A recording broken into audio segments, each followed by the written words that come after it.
జీవితంలో కన్నీరు తుడవగల దేవుడు అండి.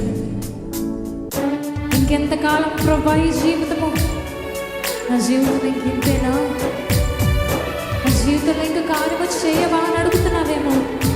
కానీ నీ కన్నీళ్ళంతా తుడిచే దేవుడు అండి ఆయన. నీ శ్రమలలో నీ తోడై ఉండే దేవుడు ఆయన. ఈ లోకంలో ఎవరు ఉండకపోవచ్చేమో, కానీ నీ బాధ ఎవరు అర్థం చేసుకోలేకపోవచ్చేమో, కానీ నా దేవుడు నీ బాధను అర్థం చేసుకోగల దేవుడు. నీ ఊహకు మించిన కార్యములను చేయగల దేవుడు. విశ్వసించి నిరీక్షణతో ఈ మాటలు పలుకు. నీ జీవితము మలుపు తిరుగుతుంది. నీ కన్నీళ్ళని తుడవబడతాయి.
జీవితమే